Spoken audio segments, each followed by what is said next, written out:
All right. Well, you ready to do this? Yeah, let's get electrical. Electric cars and vehicles have actually been around a lot longer than many might think, and certainly a lot longer than the current crop of mass produced vehicles like Teslas or even the General Motors EV1 that had been released in the late 1990s. Electric cars appeared quite a long time before the internal combustion engine equipped sort, and those who have dreamed of making them function efficiently have never stopped trying to make them work, both on the road and as a legitimate business. So I'm going to take a little bit of umbrage with that last sentence. It is my point of view that if people had not been messed, like everyone's familiar with what happened to Tesla. If that kind of thing didn't happen, regardless of whether you think he was a character or an individual, you know the story. If that kind of thing didn't go on in our world and ingenuity and inventions were fostered and nurtured, we would be in front of where we are now. I don't know, 50, 60, 70 years behind us. If you go back and look at the electric tech that was suppressed, even something as simple as the Tesla device that Clive has shown us so greatly, but also even compressed air.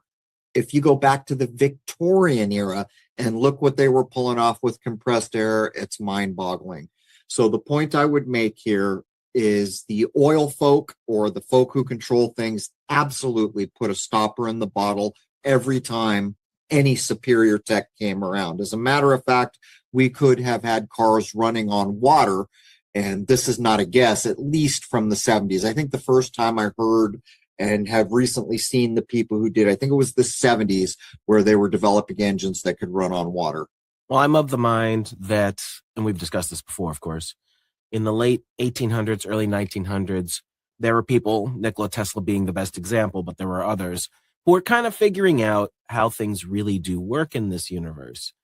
And then the robber barons and the big banks and all that got involved and skewed things away from that to give us the system we have today, which is, of course, enforced scarcity. Yes, it's all about control. And I'll be blunt. I am of a mind that dark forces have come to the fore in our era. I suspect that this goes on in every age, but unfortunately, in our age, they seem to have a little more traction than they have at other times that I'm mildly aware of. Here's the thing: we had people in the 1800s that were educated far more thoroughly than we are educated now. And people might second guess that or take a problem with it. But here's the thing: we have been so led astray and so led into fantasy based reality that even our math is accepted by the majority of us as legit when it's not. It's a put up, it's a control system. It uses things that cannot be shown, reflected, or proven in nature. If you go back to the 1800s, they were much closer to the realities shown in nature. And that's why we see just so many amazing things that came to the fore back then. But there is a dark shadow of some sort. I'm not going to give it a name. And they are mightily doing all they can do to prevent human beings from recognizing who we are and the potential that we actually have. Electric cars were introduced in the late 1800s, quickly gaining popularity and becoming quite common in the early 1900s. It is said that by the turn of the 20th century, that there were almost twice as many electric cars on the road as were gasoline vehicles. At that time, electric cars were touted as a cleaner and more efficient choice in a vehicle compared to their gasoline-powered counterparts. Electric vehicles were also quieter, smoother, and easier to operate, which is said to have made them popular among women. During the early 1900s, electric cars are said to have been the preferred choice of several well-known individuals, such as Thomas Edison, John D. Rockefeller Jr., and Henry Ford's wife, Clara, all said to have been driving vehicles from the Detroit Electric Car Company. However, all of this would change within 20 years, with electric cars being wiped off the roads. Well, and even if you shift all the way up into the 80s, what's that movie, Jason? I think it's called Who Killed the Electric Car? So this is not just going on back then. This is recurrent, what we're talking about. But consider this. Was there a serious, like it appeared that there was a serious effort to put forward the electric car. And a big part of it was, oh, the global warming is going to kill us all and this is cleaner. Well, that's not even true.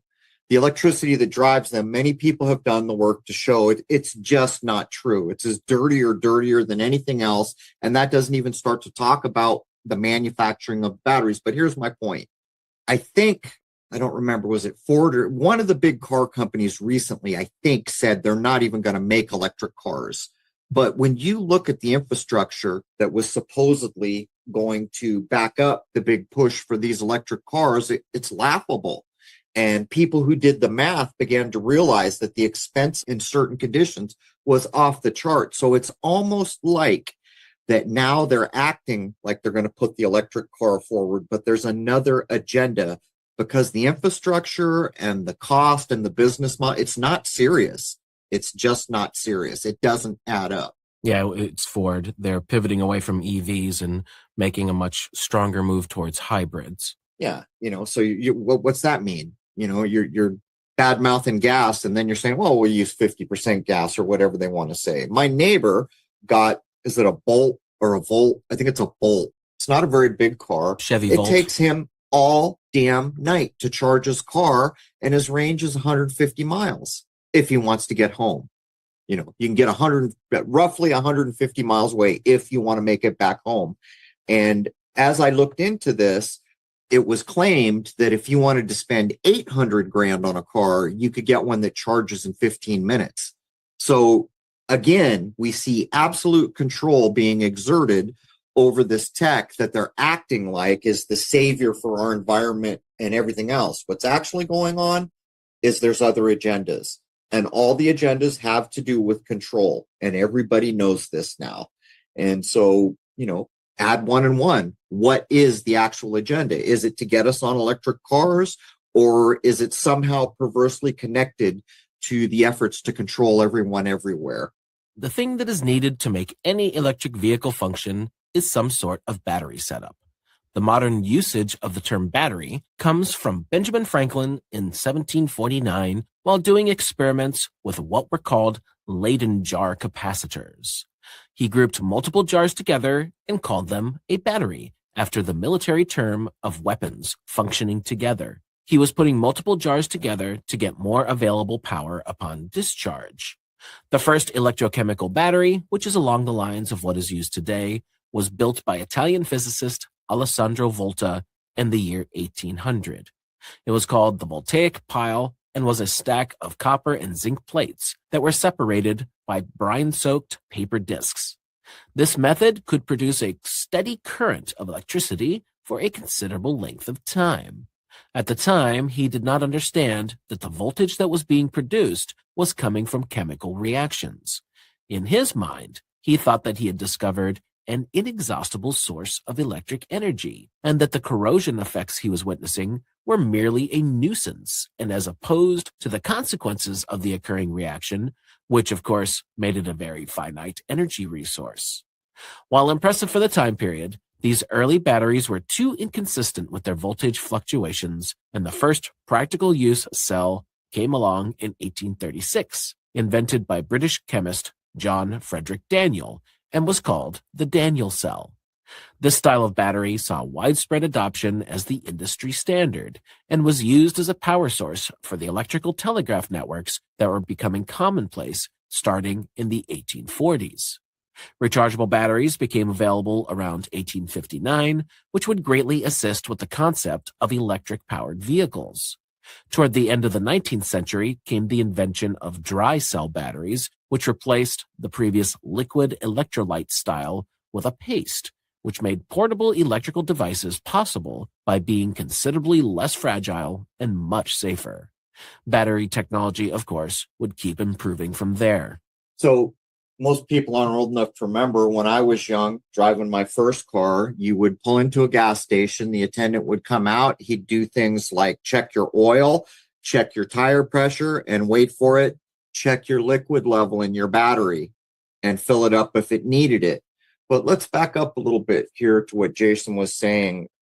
So I'm Thomas Edison and I'm in my lab inventing, and I come up with this amazing way to store electricity. So what do? I say, how can I associate this with military weaponry? Oh, there it is. I'll call it a battery because that's a term for weapons functioning together. I'm just saying words have meaning. Why would you go there? Why would that association ever been made? But also back in that time, they're dealing with copper and zinc plates. This is what I'm talking about. The education and the closeness to the creation that existed, in the 1800s before. That's important for intelligence. As an example, if I want to look at the sun, I look for it in hydrogen alpha or calcium K or sodium. You see where I'm going here? What we're doing now is getting away from all those things with synthetic replacements. And I will maintain to the day I drop, anything synthetic is inferior to anything natural. Moving back in time, we have Robert Anderson, a 19th century Scottish inventor.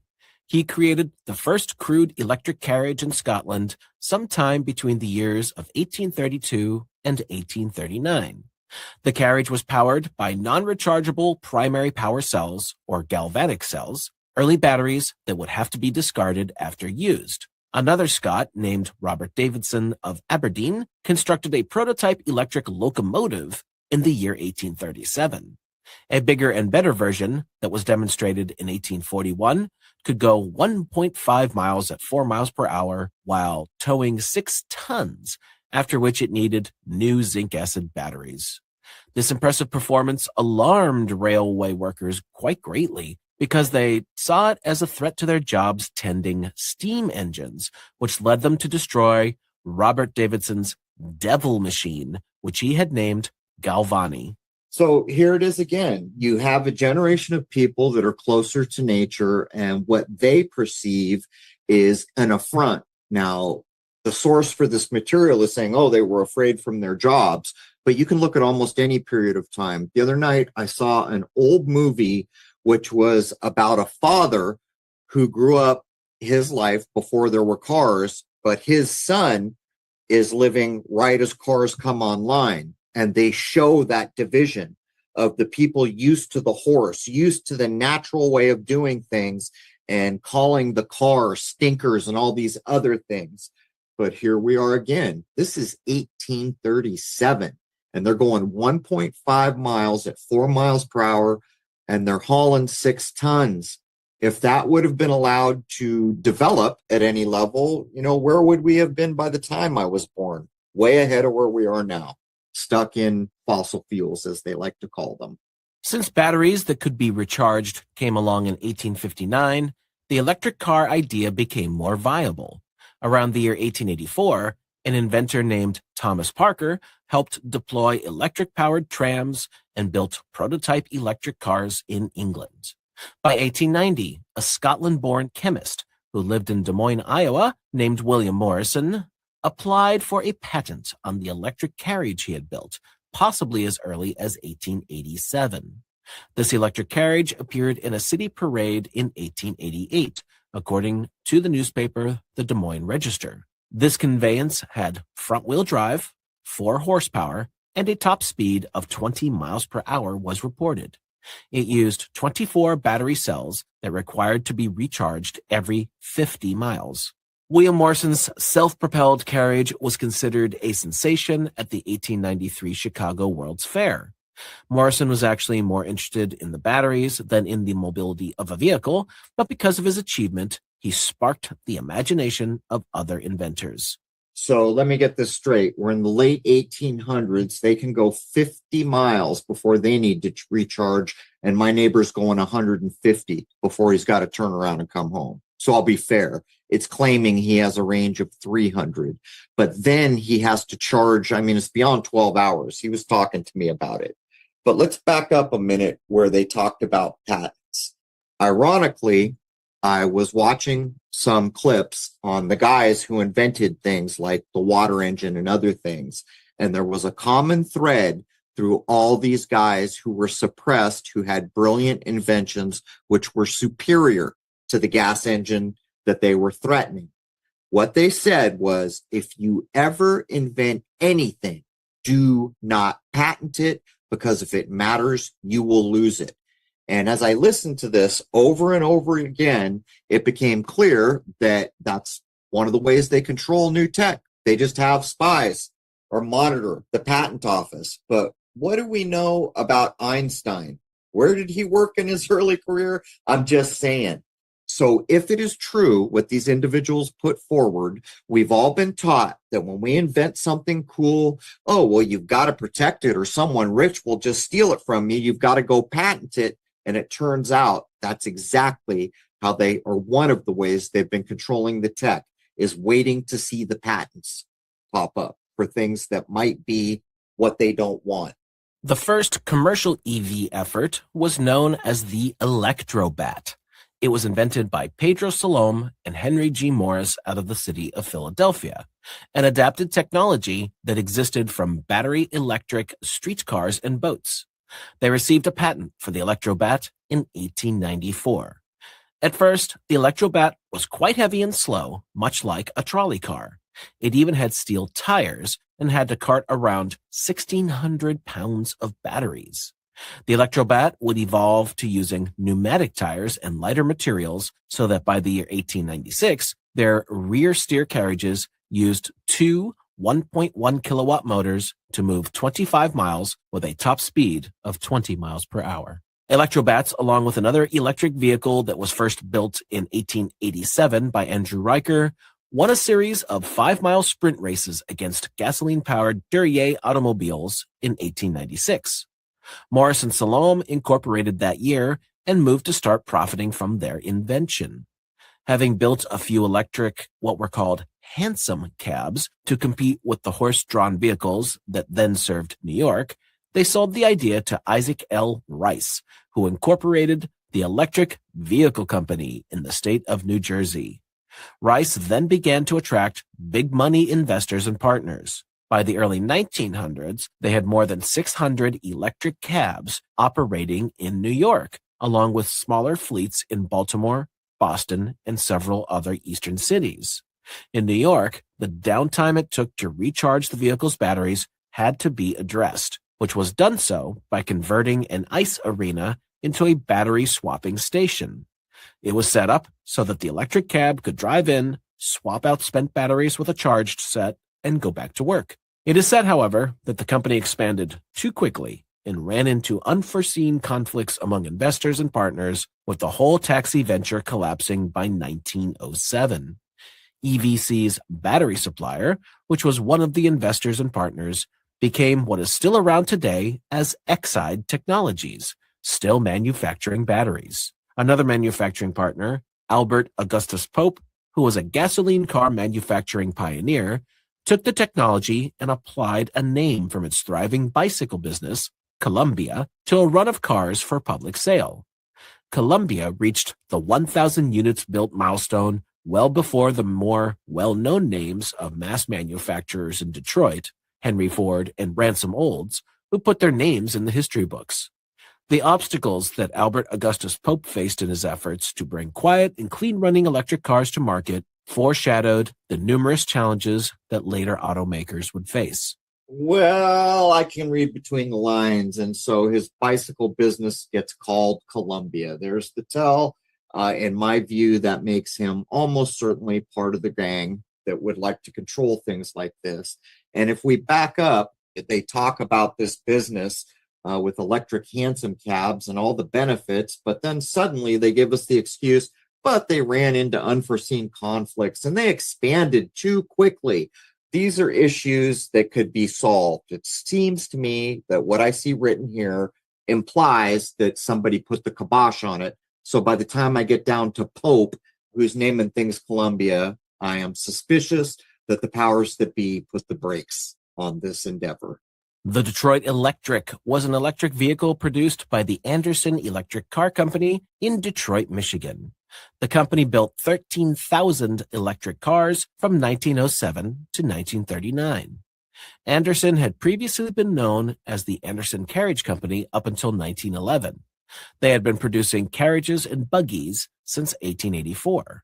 Production of the electric automobile which was powered by a rechargeable lead-acid battery, began in the year 1907. For an additional $600, an Edison nickel-iron battery was available from the years 1911 to 1916.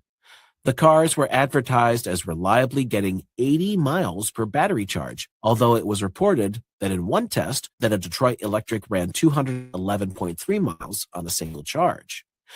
Top speed for the vehicle was only about 20 miles per hour, quite slow by today's standards, but this was considered adequate for driving within a city or a small town at that time.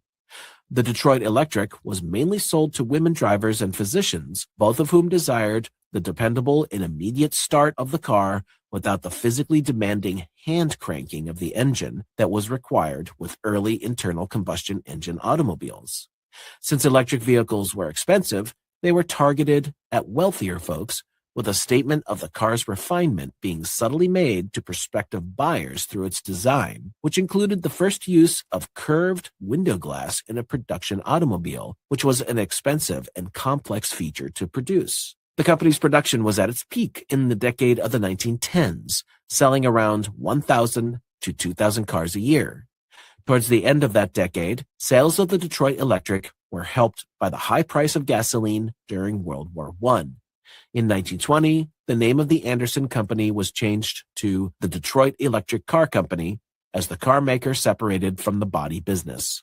Well, the abbreviation for that would be DECC. So I'm just saying, we see that 33 fingerprint, we usually take a second look, but if we take this at face value, they're claiming in less than a decade, or is a little more than a decade, they've gone from 50 to 80 miles, but then they slip in that in a test, someone made it 211 miles on a single charge. So if any of that is true, there is real possibility here. So why did it stop? And again, it stopped because it's the same reason. It's basically the same reason light bulbs are the way they are. There was actually a light bulb mafia that met in Switzerland and said, you know what? We need to engineer all the light bulbs in the world so they fail, because our light bulbs are lasting too long. The quality is too good. It's a similar thing. You have powerful people come in, and this is why we know names like Firestone, the tire manufacturer. They put the kibosh on these things so they could control a market, and that market just happened to be the way people moved around the country. So in controlling the market, they have a direct influence over the entire population of the country. Apart from individually owned and operated electric vehicles, public transportation also existed that started as animal-drawn carriages of various sorts, which moved through several technological changes through the decades of the 19th and into the 20th centuries. Trams and trolley cars of several sorts that had begun using horses or mules would change to steam-powered, gas-powered, and eventually to electric-powered. These would last for many years until the internal combustion engine bus would take over, beginning in the first decades of, but continuing on throughout the 20th century. In the United States, a handful of cities still have some sort of old-school urban transport system. These include Boston, Cleveland, New Orleans, Newark, Pittsburgh, and San Francisco. Of course, these remaining systems are considerably smaller than they once had been. Other cities, such as Norwalk and Washington, D.C., have actually reintroduced streetcars. So there's so many obvious things on the face of it that we don't really look at. Why is it always true that there can only be one? So here we are talking about all this, and we talk about three methods: steam power, gas power, and electric power. Why does there only have to be gas? That should be our first tell. Why aren't there industries who capitalized and took steam as far as it could go? Some might argue they did, but you see my point here. Why is it that 90-something% of all the vehicles in this country are on gas when there's all these other options available? And just up to the 1800s, we've shown the viability of electricity, and yet it was stomped out. Well, the streetcars in New Orleans are definitely in regular use. I see them all the time and keep meaning to try them out just to do so. You know, this reminds me, and I think you might have seen some of them. Fortune sent me these images of the subways before the turn of not just the previous century, coming out of the 1800s. And it's better than a Ritz-Carlton hotel, showing me the train cars, the craftsmanship and the beauty and the architecture and the artistry of it. It's mind-boggling. And it always sticks with me because his comment was, you could have eaten a meal off the floor of the subways. And it's just another example of what's happened, how all these controls have been exerted to do basically what Jason was talking about. There's not enough to go around, and everything gets poorer quality and everything gets more controlled to where we are today. To this day and moving forward, anytime you see a corporation merge or get bought up, you are seeing the world pushing towards a one world, one corporation. Call it a government if you want. Electric cars remained popular in the early 20th century until advances in the internal combustion engine cars, as well as mass production of less expensive gasoline, as well as diesel-powered vehicles, an excellent example of which is the Ford Model T, led to a stark decline. Internal combustion engine cars did not suffer from having to wait hours for a recharge, since all you had to do was fill the gas tank back up to continue using the vehicle.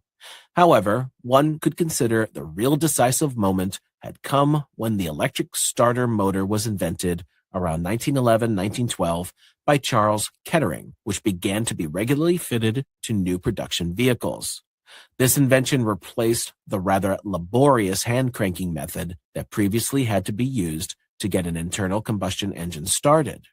With the price of gasoline falling considerably as well in this time period, this made the economic and convenience choice of which vehicle to purchase to go almost all in for the internal combustion engine car. Can you imagine in the dead of winter in the east or northern states having to go out and try to hand crank an engine over when it's freezing outside? That seems like a pretty big hurdle to me. I guess people were tougher then, but I'm just saying. Let's take a moment to discuss the Ford Model T, an automobile that was produced by the Ford Motor Company from October 1st, 1908 to May 26th, 1927. The Model T is generally considered to be the first mass affordable automobile, the result of which made car travel available to the ever-growing tier of middle-class Americans. The relatively low price of the vehicle was partly the result of Henry Ford's efficient fabrication capabilities, which included assembly line production as opposed to individual handcrafting. The savings that came from mass production allowed the price of the vehicle to decline from $780 in 1910 down to $290 in 1924, which is considered $4,952 in modern-day dollars. The Model T was mainly designed by three engineers and carried the nickname of the Tin Lizzie. The Ford Model T was, not surprisingly, named the most influential car of the 20th century in the 1999 Car of the Century competition. Over 15 million Model T cars are said to have been sold. This made it the most sold car in history before the Volkswagen Beetle claimed that title in 1972. So this is one of the branches in the existence of modern culture in a way, if you think about it. So what they're stating here is we got affordable. The way we did it is we went to mass production. We got efficient. But what that means is handcrafting and beauty are going to beginning to fall off. So is that a legitimate trade-off? And, it's going to come down to individuals. Some individuals probably will say, I'd rather have that than that. And some will go the other way. But my point is when everything around us becomes mass produced, slowly that handcrafting, slowly that know-how, all of it falls off. And we get further and further into the kind of life we're leading now. But at the end of this, you mentioned the Tin Lizzie. I'm guessing, I don't know if you know, there's got to be a connection to the band, doesn't there? Isn't this must be where it came from? I'll bet you. Thin Lizzie? That's a good question. Despite the success of the Model T internal combustion engine car, Henry Ford was working on an electric model with his very good pal, Thomas Edison. Edison had been making significant advances in battery technology in the early years of the 20th century. He had encouraged his good buddy Henry Ford to pop off and start his gasoline-powered automotive company in 1903, but he also was denouncing them that same year, quoted as saying, "Electricity is the thing. There are no whirring and grinding gears with their numerous levers to confuse. There is not that almost terrifying, uncertain throb and whir of the powerful combustion engine. There's no water circulating system to get out of order, no dangerous and evil-smelling gasoline, and no noise." Despite Ford's success with internal combustion engine cars, he began working on an electric Edison Ford vehicle in the 1910s, which Ford wanted to produce as inexpensively as possible, much like his Model T.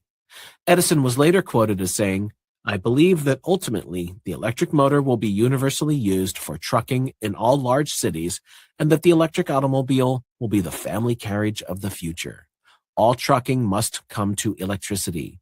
I am convinced that it will not be long before all the trucking in New York City will be electric." However, the technology just wasn't there yet as compared to internal combustion engine technology, and the project eventually fell through. Can you imagine if it had happened? We all know now that you can grab electricity out of the air. We all know that if smart enough people were allowed to go down that road, that we could basically be living some version of the supposed Tesla dream. So if this had been allowed to transpire, how much longer would it have been before we were basically harvesting free energy, further separating ourselves from the controls of these men? I'm reasonably sure everyone listening comprehends that Edison was not a very nice man. There are plenty of stories of the horrible, horrible things he did to basically remain in control. There were other developments that also contributed to the decline of the electric vehicle in the early 20th century. By the 1920s, the U.S. had a better system of roads that connected cities, which was getting better all the time, and this inspired Americans to want to get out and explore.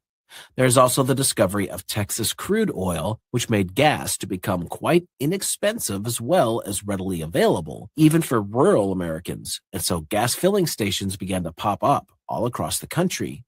On the electric side of things, very few Americans outside of the big cities had electricity at this point in time. This led to electric vehicles all but disappearing by the year 1935. And this becomes a major spoke in the wheel of American culture. The car will be inseparable and in a lot of ways make this country unique, because not only is it manufacturing the best cars by the perception of the world, but we are going great distances very shortly. This is 1935. Electric vehicles were now out of style, and gas-powered vehicles became the norm until the modern era. It is an interesting thing, however, to look at fuel efficiency, normally expressed in miles per gallon, or MPG. Henry Ford's Model T, which was released in 1908, could get 13 miles per gallon on the low end and could get up to 21 miles per gallon. It had a top speed of 42 miles per hour. However, other vehicles being released then and through the decades might not even get that much out of a gallon of gasoline. As the years went on, miles per gallon levels actually began to decline, although the engines were getting more efficient at getting more speed out of burning their fuel. In 1935, the average vehicle's fuel efficiency was at around 14 miles per gallon. This further dropped in the 1970s when vehicles plummeted to around the 12 miles per gallon mark, but were certainly capable of going faster than 42 miles per hour. When I was a kid growing up, the big pickup trucks that used to be around, like a Harvester International or the Dodge, I remember them getting about 8 miles to the gallon back in the day. Well, that really sucks. Well, that's what it was. But, people don't realize how quickly all those muscle cars that everyone loves so much, they were not here for that long. If you go look up, how quickly they came on the scene, and I'm talking about the classic muscle cars, the GTOs, the Camaros, all these other cars. When we hit the 70s, the brakes were hit hard. And as everybody knows, the manufacturer oil crisis, what is that, 72? I don't remember. But 2 oil crises back to back we're going to hit in the 70s, which relate directly to control because everybody at that point needs gasoline to get to their job or anything else in America. Well, I think there is no expectation with a vehicle like a muscle car to get decent gas mileage. I'm sure the more tricked out the engine, the further that miles per gallon is plummeting. Well, it's funny. So why were they? There was a point when they were just who could make the fastest production car, and they were doing it. And then all of a sudden, as soon as you get into that new decade, it's the old, Kawasaki, and each decade is going to be different. As soon as you get into the 70s, that's out of fashion.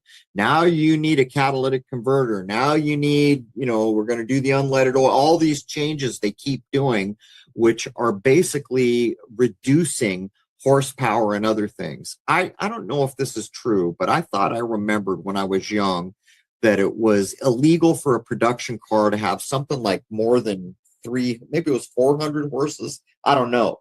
But now some of those Hellcats and other things, those are like 800 horsepower. Yeah, from what I recall, that became a bigger deal. Like even in the 80s, you could only have a car that would be considered street legal that could only do so much torque and all that because they didn't want it tearing up the roads.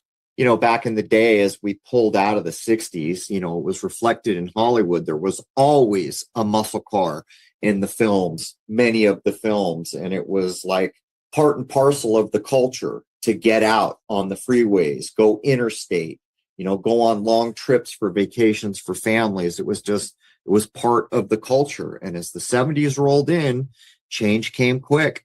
I remember vividly the year when the first oil crisis had hit, and we were trying to go from San Diego to Rhode Island. And I think the first time it was you had to have an odd or an even license plate on certain days to get gas.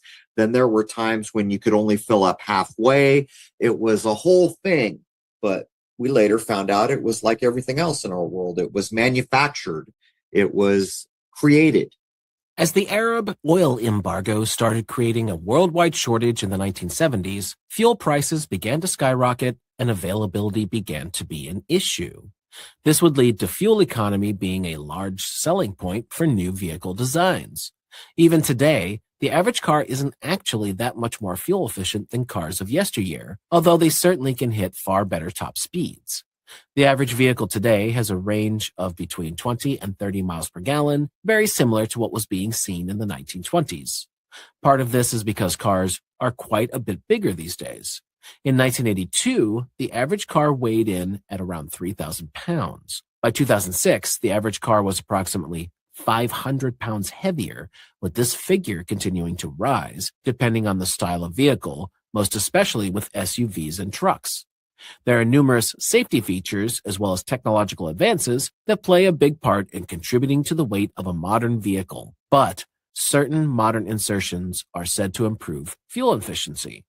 Now, what is the actual truth to what sort of fuel efficiency that could be squeezed out of a modern internal combustion engine? Numerous stories have floated around about prototype vehicles that have insane gas mileage compared to production models, but it seems that keeping vehicles to very restricted fuel efficiency is another easy way to control the masses. Well, in a way, we can detect the light bulb mafia idea in here, right? If you're going to say that from the 30s to the 80s, there's not a big difference in how many miles per gallon. Maybe it is like the light bulb thing, right? They don't want a super efficient car because they're going to sell less gas, so they're going to make less money. Is that playing into this? And by the way, my family had direct knowledge of someone who had bought a car, pretty sure it was in the 70s, and there was a little device that nobody knew about, and she kept telling people that her car never ran out of gas. Eventually, this was confirmed, and it was zeroed down to a little device that was, I think, near the carburetor. I don't remember. And then not long after that, the device came up missing. And this is direct knowledge, our family to another family that we knew. So this possibilities existed. But I'm just saying, if they wanted to have gotten a car that ran on 100 miles a gallon, could they have done it? It seems like they probably could have, with the resources, or the story I just told wouldn't be true. So it's probably like the light bulb mafia. And the last point for hour one, getting back to electric vehicles, They did see some use in post-war Japan, where access to gasoline was a struggle for several years. The Japanese government encouraged the production of electric vehicles for some time, and vehicles like electric taxis that could do about 20 miles per hour with a 40-mile range on lead-acid batteries went into use. Another common use came in the form of golf carts that began to be available in the 1950s. Other companies would make attempts to make electric vehicles throughout the mid-decades of the 20th century, but nothing ever came about to seriously compete with gasoline-powered cars. I laughed my butt off when I heard they were going to make a replica muscle car that was electric and actually put speakers in it so it sounded like a gas-burning car. That's real. They actually did that. But what's your sense of it, Jason? Do you feel like right now in the world that you see around you that electric cars are picking up or diminishing? Everything I've seen as far as news articles is that they're diminishing. I don't see very many electric cars where I live. The only place I've been where I see a substantial amount of them, and that's mostly Teslas, is Southern California. So what I have noticed is the pure, not hybrid, but the pure electric cars, the people who do that change their lifestyle. They commit to a certain distance and other things. So if you just happen to be a person that never really goes that far from home, or your work is not that far from home, it doesn't change the way you operate too much. But I mean, come on, man, 300-mile range, and then you got to charge for over 12 hours. I remember vividly turning 16 and a half, getting my license, having my first car. And in this country, that was a rite of passage. You were free. You could jump in your car and drive all the way across this country if you wanted. And the electric car is not that in the modern era. And I will never forget that. In my mind, the electric car is a form of control. It limits the freedoms that I knew when I was young and that I've enjoyed most of my life. And it also brings into play things like the kill switch I mentioned. But anything else you want to get into hour one, Jason? Well, just to be fair, the infrastructure has gotten considerably more put in to charge electric vehicles around the country. You can do cross-country trips now. You just have to pre-plan for where you're going to stop to charge. And those charging stations are like, I think they call them like super stations or something to that effect, where you can get an 80% charge in like 45 minutes, I think. So while it's still not as good as filling up at the pump, it's considerably less annoying to deal with if it's something you want to do. But the reality is, even today, just like it was in the early 20th century, it's great for around town, but if you're going to be doing massive traveling, it's still going to have some obstacles that you have to overcome. When I was in San Diego still, and it was a long time, but it must have been around 2007, we actually looked at electric car back then. I think it was a Honda Civic. And what stunned me was, and I don't remember the exact numbers, but the battery life was not that many years, nowhere near the life of the vehicle. And there was a charge to recycle them that was insane when you put the replacement in with them. So again, you're back to jumping through all these hoops to do this electric thing. And I don't know, do you know, I don't know that much about it directly other than what my neighbor tells me, but I'm assuming the battery life is longer. I did look at solar units for my house at one point, and I was told then a similar story. Here's the life of your batteries, and there is a significant charge in replacing them and recycling them. So I'm guessing that must be true of the electric vehicles that are being purchased today. As I understand it, you get about 10 years out of them. Yeah, that sets aside the explosions and fires and all the other things. But it is my point of view that they're not being serious about this, that there are other agendas about why we're doing this. I got a hedge trimmer that was electric because my old one that I had to plug in died, and it blew me away. I got home, I plugged it in, it charged for less than a half an hour, and the green light came on, and I went out, and I used it for 6-7 hours during the course of the day. The next day I went out and used it again. I put it in the garage. There was so much rain that season that I had to trim everything twice. So I was thinking, oh, I've got to charge this thing. And I thought, oh, I'll just run it down. Well, I did a similar amount of work and didn't have to recharge it, put it away. Came back the next season, did the same thing again, not needing to charge that battery. And I was blown away. We're talking a hedge trimmer. That's real force. You're cutting through small branches and stuff. And that's when it dawned on me that not only did this thing charge very quickly, it has lasted a ridiculous amount of time. And yet I don't see this in my neighbor's EV. I just don't. I mean, what do you think? Do you see where I'm going here? I do. It seems like it's disproportional from the hand tool to the vehicle. But the vehicles, to be fair, do compete with regular gas-powered cars as far as their pickup and speed. And actually, a lot of times they're much faster. Like Teslas really are pretty fast cars, especially from the get-go. They really pick up speed very fast.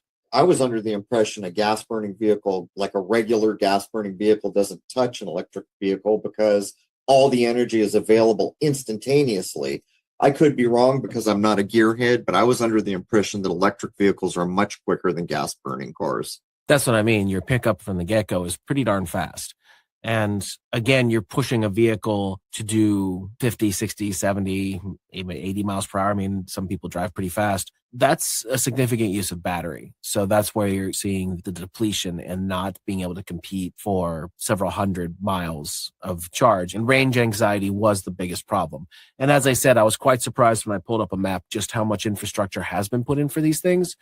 But again, you'd have to, if you're really going to do a cross-country trip, you have to plan it out so that you make sure you have stations to stop at. I'll be blunt. To me, this is about control. To me, this is one of the facets of the world takeover to get to one world, whatever the hell you want to call it. To me, what's going on now is a far, far cry from the freedoms I knew when I was 16. Now you have a limited range. For some reason, my hedge trimmer is much more efficient and much more quickly to do everything and last longer, that it seems like that should be transferred. I have read where $800,000 cars have features similar to what I see in my not very good example hedge trimmer when you're comparing it to a vehicle. But here's my point. When we go electric and we see what's going on, and there doesn't seem to be big improvement and huge extensions in the distance and shorter charge times, it looks to me like it's just part of the electric city idea where they are normalizing the idea that you can go 150 miles if you want to get home. Not 16-year-old Crow, where I can go as far as I want. Big difference there. And the idea of the 15-minute city and all these other things. I think what I suspect is true is this whole electric push for conveyance and vehicles is wrapped up in the limiting and limitation idea that is associated with what we know is going on around us. All right, well, when we get into hour two, we're going to continue throughout the mid-20th century and see the interesting devices that came about, not the least of which was the moon rover. I didn't even think about that. No internal combustion engines on the moon, huh? Well, I think they could have done it, but they didn't have very many gas stations available. Yeah, it must have been a slight problem. Well, it would be a slight problem if I told you that you can fill up your car anywhere in the country, but it's going to take you 45 minutes to do it. Never mind 12 hours. But anyhow, that's hour one for episode 579. Hour one is free to everybody at crow777radio.com. That is CRROW777radio.com. Members know to log in for the full episodes and access to the solar videos and the ability to stream the 2-hour film called Shoot the Moon that covers all my previous telescope work, mostly around the moon and nighttime sky and chemtrails. But with that, I would like to wish everybody a happy, healthy, and higher-minded new era as we prep up for hour two. There